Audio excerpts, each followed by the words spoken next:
नमस्कार दर्शकों, मैं संजय नीला के ज्योतिष श्रृंखला को आगे बढ़ाते हुए मैं आपको ग्रहों के बारे में कुछ मूलभूत जानकारी दे रहा हूं।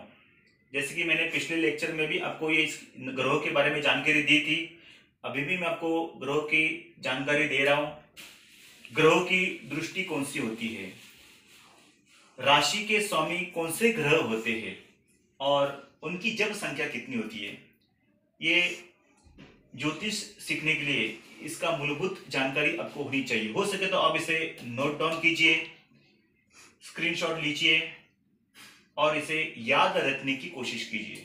तो ज्योतिष के लिए ये आपको बहुत उपयोगी चार्ट है। सबसे पहले सूर्य ग्रह की दृष्टि सातवीं होती है, सामने सामने। जिस स्थान में लग्न कुंडली में सूर्य बैठा है उसके सामने वाली यानी कि सप्तम भाव में दृष्टि डालता है। जैसे कि उदाहरण देता हूं मैं, अगर 12 भाव है कुंडली के, काल पुरुष कुंडली के 12 भाव है, तो प्रथम भाव में अगर सूर्य बैठा है तो उसकी दृष्टि उसके सप्तम भाव में जाएगी।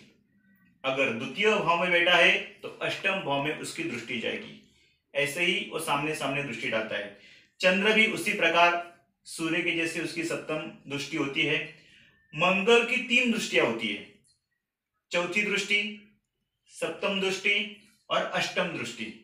इसे आप प्रथम दृष्टि, द्वितीय, द्विपाद दृष्टि और त्रिपाद दृष्टि, ऐसे पंचांग में उसका उल्लेख है।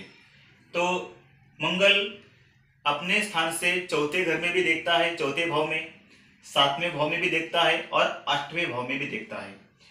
बुध ग्रह की 7वीं दृष्टि होती है, सामने सामने। गुरु ग्रह की पंचम दृष्टि, सप्तम दृष्टि और 9वें भाव में दृष्टि डालता है। यानी कि गुरु अपने स्थान से 5वें भाव में देखता है, 7वें भाव में देखता है और 9वें भाव में देखता है। शुक्र ग्रह की दृष्टि 7वीं होती है, यानी कि सामने सामने।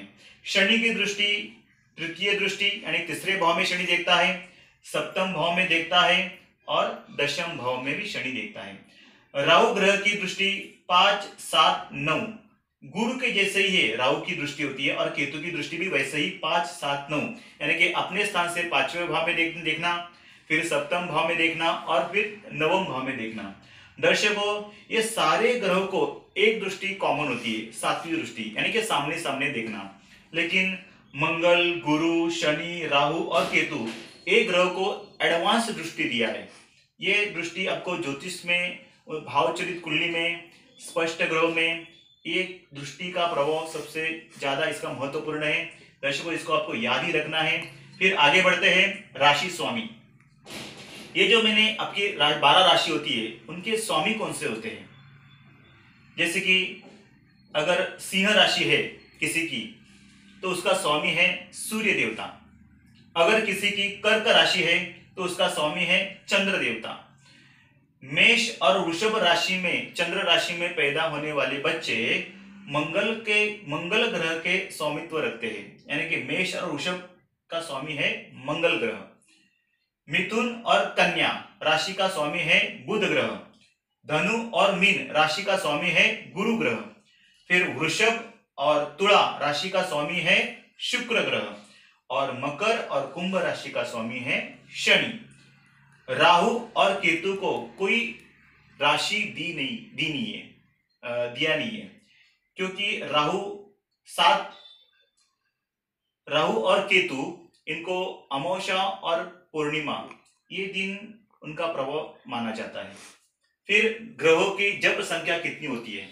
सूर्य ग्रह की जप संख्या है 7000, चंद्र ग्रह की जप संख्या है 11000, मंगल ग्रह की जप संख्या है 10000, बुध ग्रह की जप संख्या है 4000, फिर गुरु ग्रह की जप संख्या है 19000, फिर उसके बाद शुक्र ग्रह की जप संख्या है 16000, शनि ग्रह की जप संख्या है 23000, राहु की जप संख्या है 18000 और केतु की है 17000।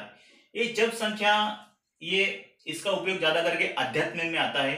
कोई ग्रह नीच का होता है, कोई ग्रह का दशा चालू है, महादशा चालू है, तो फिर उस ग्रह का जाप करना चाहिए। और जाप कितना करना चाहिए, ये इसकी जानकारी मैंने आपको दी है। दर्शकों, ये ग्रहों की दृष्टि फिर राशि स्वामी के ग्रह कौन से है, फिर उनकी हर ग्रह की जप संख्या कितनी है, इसके बारे में मैंने आपको जानकारी दी है। ये जानकारी आपको याद रखनी है।